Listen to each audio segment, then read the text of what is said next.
요한복음 2장 1절에서 12절입니다. 신약성경 144면입니다. 하나님 말씀을 함께 고백드리겠습니다. 사흘째 되던 날 갈릴리 가나에 혼례가 있어 예수의 어머니도 거기 계시고 예수와 그 제자들도 혼례 청함을 받았더니 포도주가 떨어진지라 예수의 어머니가 예수에게 이르되 저들에게 포도주가 없다 하니 예수께서 이르시되 여자여 나와 무슨 상관이 있나이까 내 때가 아직 이르지 아니하였나이다. 그의 어머니가 하인들에게 이르되 너희에게 무슨 말씀을 하시든지 그대로 하라 하니라.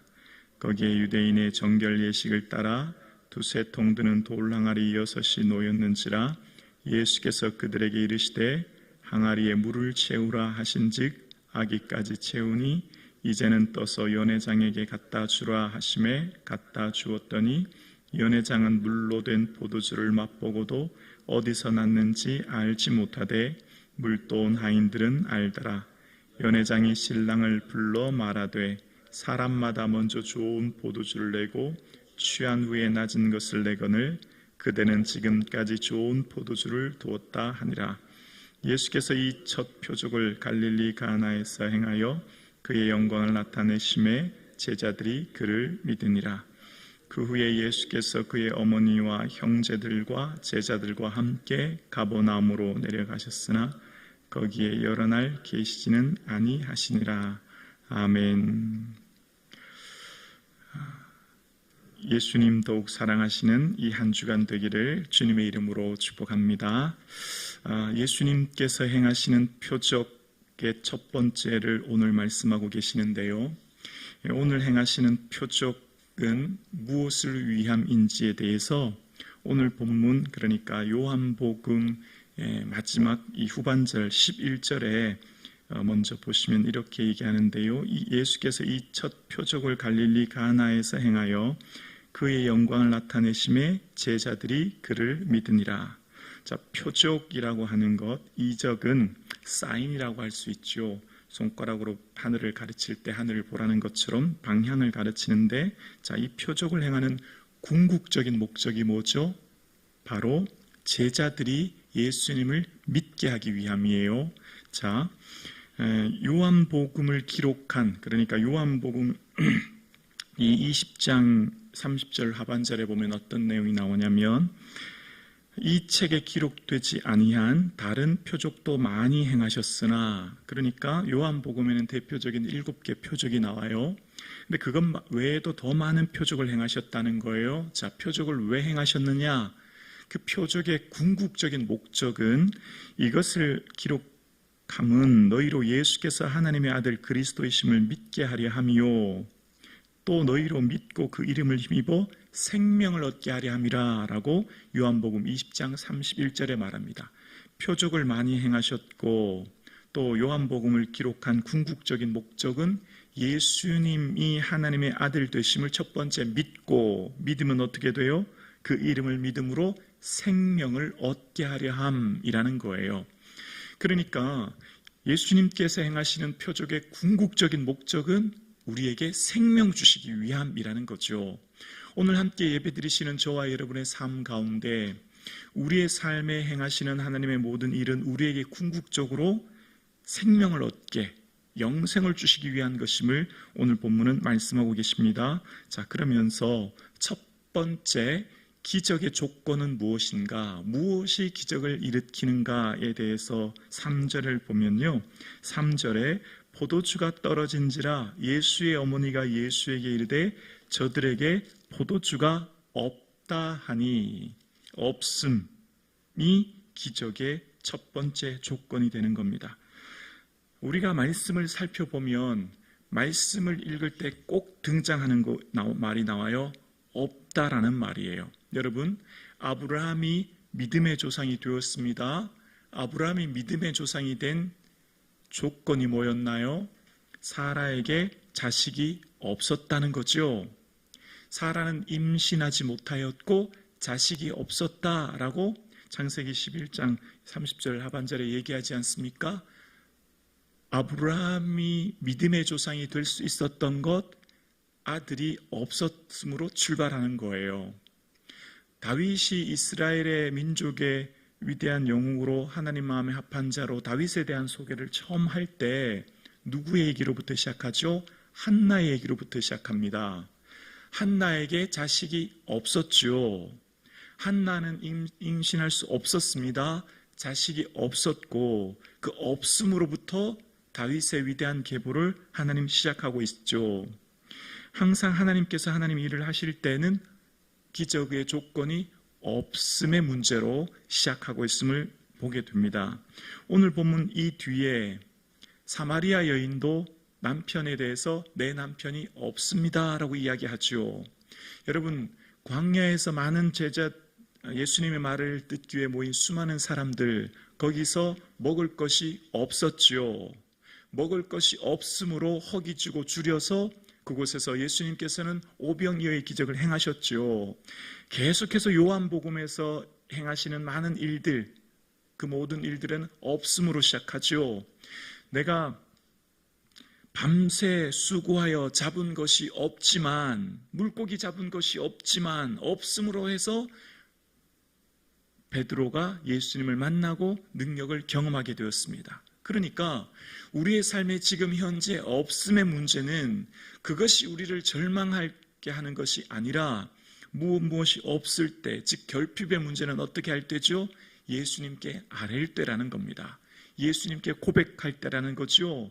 예수의 어머니가 저들에게 포도주가 없다. 예수님이 어머니가 지금 그 문제를 누구에게요? 예수님께 아뢰는 것입니다. 예수님께 그 모든 사실을 아뢰고 이것을 고백하는 것이 바로 기도의 기적의 조건이 된 것입니다. 오늘 예배드리시는 저와 여러분의 삶에 무엇이 없습니까? 건강이 없고 재물이 없고 사회적 지위가 없고 모든 것이 여러 가지가 없습니까? 그 없음의 문제는 하나님이 일하실 때요, 하나님 능력을 경험할 때요, 하나님 오늘 나와 함께 하심을 경험할 때임을 믿고 주님께 전적으로 아뢰일 수 있는 이 시간 되기를 주님의 이름으로 축원합니다. 그것을 통해 주님은 오늘도 살아계심을 우리의 삶을 통해 경험하게 하시고, 오늘도 하나님이 그 없음의 문제를 어떻게 친히 채우시고 때를 따라 돕는 은혜를 우리가 경험하고 누리게 될 줄로 믿습니다. 우리가 주님 앞에 모든 문제를 아뢰일 때 또한 우리는 기다림이 필요한 거죠. 우리가 하나님 앞에 내 모든 삶을 결핍의 문제로 주님께 아뢰일 때는 그 아뢰인 후에 내 때와 주님의 때가 다르기에 우리는 기다려야 합니다. 4절에 보면 여자여 나와 무슨 상관이 있나이까? 내 때가 아직 이르지 아니하니이다 라고 주님은 말씀하고 계세요. 어쩌면 좀 냉대하는 것 같고 좀 들어주지 않은 것 같은, 수로보니게 여인에게 했던 말씀과 같은 이런 말씀을 하고 있는 것을 보게 됩니다. 선뜻 잘 이해가 되지 않아요. 그러나 주님 말씀하시는 그것을 예수님의 어머니 마리아는 기다리고, 특별히 예수님께서 하신 말씀 다음에 5절에 보면 5절에 그의 어머니가 하인들에게 이르되 너희에게 무슨 말씀을 하시든지 그대로 하라 하니라. 믿음은 우리에게 능력의 기적을 이루는 조건은 끝까지 믿는 것입니다. 포기하지 않은 믿음, 끝까지 믿고 기다리고 그 말씀을 순종하여 나가는 것이죠. 너희에게 무슨 말씀을 하시든지 어떻게 하라고요? 그대로 하는 것입니다. 하나님께서 우리에게 말씀하실 그 말씀에 때로는 내 생각과 내 의지와 내 상식에 벗어날지라도 끝까지 믿고 끝까지 순종하는 겁니다. 아들을 번제로 드리라 말씀하셨을 때 번제로 드리라고 하는 아브라함의 그 말씀에 청청병력과 같은 말씀이지만 아들 이삭을 하나님 앞에 드리렸던 아브라함처럼 아브라함아 내가 내 아들 독자라도 내게 드린 것을 아끼지 아니하였으니 내가 이제야 너를 사랑한 줄 안다 말씀하셨던 것처럼 그대로 하라라고 하는 말씀 속에 오늘 본문에 이 돌 항아리 6개가 있었는데 그 6개는 어떤 항아리였냐면 정결 예식을 행하는 항아리였다는 거예요. 자, 일반적으로 생각하면 포도주는 어디 있었을까요? 아마 주방에, 부엌에 따로 포도주 항아리가 있었겠지 않습니까?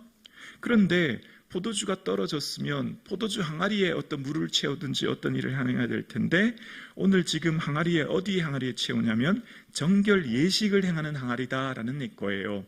그러니까 이때 당시 문화를 보면 이 장로의 유전에 보면은 손을 씻고 음식을 먹지 않습니까? 그러니까 어떤 외부에서 손님들이 오면, 외부에서 누가 오면 이 팔레스틴 문화에서 종들은 그 문 밖에서 기다리고 있다가 손이나 발에 씻어주지 않습니까? 그러니까 약간 이 돌 항아리 6개는 손을 씻는 데 쓰는 물이에요.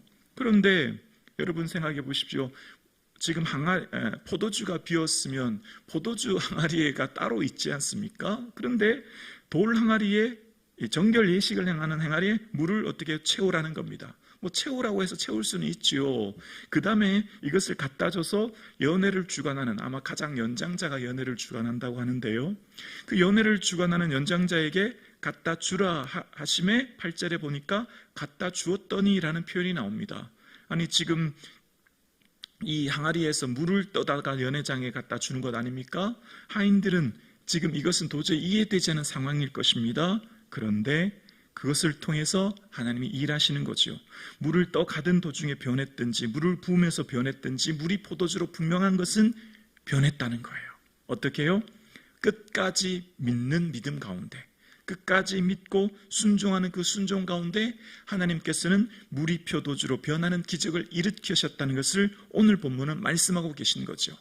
저와 여러분의 삶 가운데서도 없음의 문제로 인하여서 주님께 아뢰고 하나님의 때를 기다리며 때로는 내 생각과 다른 것을 내게 주님이 말씀하실지라도 그것을 주의 말씀에 믿고 끝까지 순종함으로 주님의 능력을, 주님의 은혜를 경험하는 이 하루, 이 한 해 되기를 주님의 이름으로 축원합니다. 그래서 물떠온 하인들은 알더라라는 표현 속에 순종하는 자만이 아는 신비가 있죠. 순종하는 자만이 누리는 특권과 은혜가 있는 것입니다. 하나님 앞에 나와 예배하며 기도하는 자에게 주시는 그 은혜가 있는 것이죠. 오늘 이 새벽 예배 나와 주님께 예배하는 사랑하는 성도님들의 삶도 이 새벽에 나와서 엎드려 기도할 때 주시는 은혜가 있는 거예요. 순종하는 자에게 주시는 은혜가 있는 거죠. 물떠온 하인들만 아는 신비한 은혜가 있는 것이죠. 주의 은혜가 바로 여기에 있는 것입니다. 끝까지 순종하는 자에게만 주시는 그만이 맛보아 아는 은혜가 있는 겁니다. 그 사람만이 경험할 수 있는 은혜가 있는 것입니다. 그래서 그 은혜를 경험케 하는 것이죠. 그래서 이 은혜를 통해서 궁극적으로 뭘 하기 위함이라고요? 예수님이 어떤 분인지 제자들이 그를 믿게 하기 위함이라고요. 아마 제자들을 부른 지 사흘째 되던 날, 며칠 되지 않아서 제자들은 아직까지 예수님이 어떤 분인가를 잘 믿지 못했던 것을 봅니다. 그래서 이 표적을 통해서 궁극적으로 하시는 일은, 그러니까 눈에 보이는 이면적인 표면적으로 드러나는 일들은 지금 뭐였죠? 잔치가 벌어지고 있었고 그 잔치에 하인들이 등장하고 예수님의 어머니가 등장합니다. 그런 상황 가운데 표면적으로 보이는 것은 잔치집, 또 포도주가 떨어진 일들, 이런 것이었지만 궁극적으로 그 이면에, 그 보이지 않은 곳에 궁극적으로 하려는 목적은 그 제자들을 위한 것이라고 하는 것을 이야기하고 있는 것입니다. 오늘 본문을 통해서 궁극적으로 주님이 말씀하시고자 하는 것은 나에게 하시고자 하는 하나님의 말씀인 것이죠. 내가 이 말씀을 통해서 주님이 어떤 분인가를, 예수 그리스도를 믿고 우리 안에 생명을 얻기 위한 함이라고 오늘 주님은 말씀하고 계신 겁니다. 여러분, 오늘 본문을 통해 마지막으로 깨닫는 것이 있습니다. 우리의 삶의 인생은 아무리 철저하게 준비하고 아무리 철저하게 연습하고 아무리 철저하게 노력한다고 해도 우리의 기쁨은 우리가 끝까지 책임질 수 없다는 거예요. 여러분, 보통 약혼하고 1년 후에 결혼을 한다고 하잖아요. 이때 문화는. 그러면 이 결혼식을 위해 얼마나 철저하게 준비했겠습니까? 최소한 1년이 넘는 시간 이 혼인잔치의 결혼식을 준비하지 않았겠습니까? 결혼식은 어떤 날입니까? 기쁨의 날입니다. 또 특별히 그 주인공이 누굽니까? 신랑과 신부 아닙니까? 가장 기뻐해야 될 날이고, 이때 한 번의 결혼식은 평생에 그들의 사람들에게 기억에 남는 사건 아닙니까? 그러니까 이 한 번의 결혼식을 위해 얼마나 최선을 다해 철저하게 준비하고 또 준비했겠습니까? 기쁨이 이어져야 될 그 순간에 기쁨이 이제 끊어질 상황이 맞닥뜨리게 된 것입니다. 포도주가 떨어진 상황이 된 것이죠. 여러분, 우리의 인생은 아무리 내 개인적으로 철저히 준비하고 애쓰고 노력한다고 우리의 행복, 우리의 기쁨을 내가 담보할 수 없는 것입니다. 내가 내 인생의 행복과 기쁨은 내 노력과 의지로 책임질 수 없는 것이죠. 누가 해결해 주시는 겁니까? 누구께 의탁해야 됩니까? 예수님께 의탁해야 되는 것이죠. 예수님이 우리의 기쁨을, 우리의 삶의 영원한 은혜와 기쁨을 담보해 주시고 우리의 삶을 인도해 주시는 분은 오직 예수 그리스도인 줄로 우리는 믿습니다. 우리의 노력과 우리의 의와 우리의 행함과 우리의 어떤 철저한 공로가 아니라 그것을 벗어나 전적인 주님의 은혜임을 알기에 오늘도 우리는 이 시간 나오는 것입니다.